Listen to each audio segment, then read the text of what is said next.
SCA Minhag of the Week, blowing the shofar at a funeral.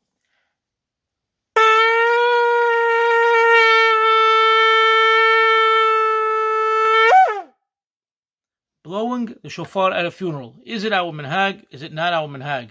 Is it something that was picked up here in America, or did it really come from Aleppo? So, yes, it came from Aleppo. It did not come from the Spanish Portuguese who have a minhag to blow the shofar for their chief rabbi.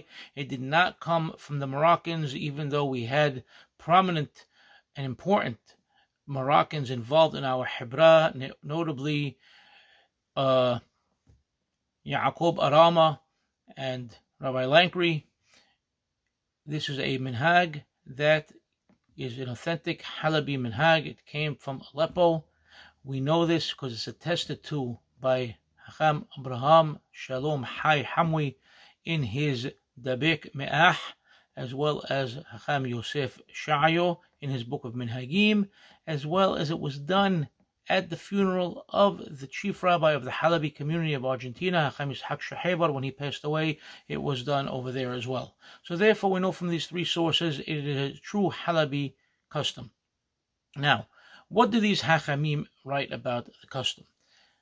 Hacham Abraham Hamwi in his Dabek Me'ah writes that when they would be preparing the body, washing the body and preparing it for burial, they would only blow the shofar for a person that was well known as being Yireh Shamayim, God-fearing, or for a Haber being a member of the Hebra Kaddisha, a member of the burial society. Only for these people would the shofar be blown. And obviously it was not done in public at the funeral, but rather only when the Hebra would be preparing the body for burial.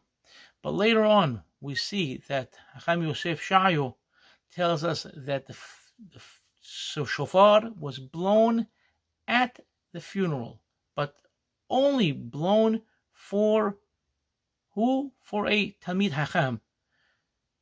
And when was it blown? It would be blown after the speeches were completed.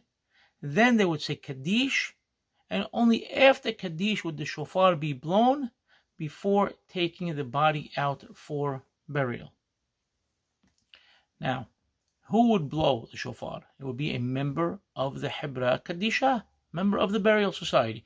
In our community for many decades, who blew the shofar? Either Mickey Carey, Alav Shalom, or Rabbi Lankry, Alav Shalom. Now, with the passing of these two great men, some people think it's a free-for-all, and you'll notice various people come with shofar in their jacket pocket. They want to blow the shofar. It's up to members of the Hebra who blows, or if the family has a request, they can approach the rabbi that's officiating at the funeral as to who's going to blow. But should be only one person blowing. That's the proper way to do things. Now, why is the shofar blown? So we have various testimony to the shofar being blown. In the Gemara, in Masechet Megillah, we are told that the shofar was blown for a Hacham. Why? Because when the Torah was given to Am Yisrael, shofar was blown, the Hasusrot were blown, there was a lot of pomp and fanfare. And so they say, Kinetinata, Kach Nitilata. The same way the Torah was given, same way when the Torah is going away. So this person was a Talmid Hacham, and he toiled his entire life in studying the Torah. He cannot just leave the world without that same fanfare. He has to leave the same way the Torah was given, with the blowing of the shofar. So he leaves the world with the blowing of the shofar. But elsewhere in the Gemara, in Masechet Mu'aid Qatan, it says that anytime a person would pass away, they would alert the members of the city, members of the town, members of the neighborhood, by blowing the shofar. That was an indication somebody has passed away, and people get ready, for a funeral. Hacham Shem Tov Gagin tells us that in other sources of the Mekubalim, the reason for blowing the shofar is that when a person passes away, negative spiritual elements cling to the body, and the only way to get rid of them, according to the Mekubalim, is to blow the shofar, and the blast of the shofar would basically push away these negative spiritual particles. But now later on, if we look at the Zohar in Parashat Vayakhel, it tells us that the early Hachamim established the blowing of the shofar at a funeral, not for the kavod, not for the honor of the deceased, but rather for the sake of the living. Meaning what? Meaning that those people that are alive, that are coming to the funeral, okay, usually there's a lot of people.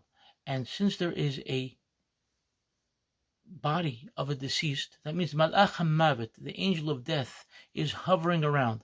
When this angel of death, according to the Zohar, sees so many people, he wants to take more people.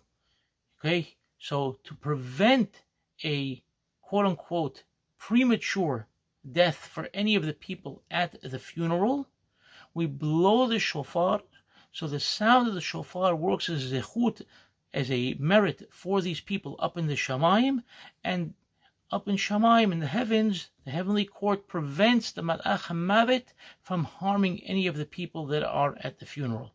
So, according to that reasoning, maybe the shofar can be blown for anybody at any funeral. But the custom is that is blown for a Hacham, somebody that's Yirei Shamayim, somebody that's a member of the Hebra Kadisha.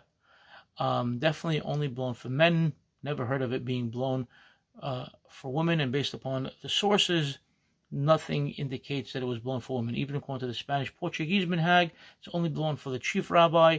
According to the Moroccan Minhag, it's only blown for a Talmid Hacham, for a rabbi. So it's really reserved in that sense. We know that the blowing is done by a member of the Hebra. We've given reasons for it. How many times is the shofar blown is finally the question that everybody asks.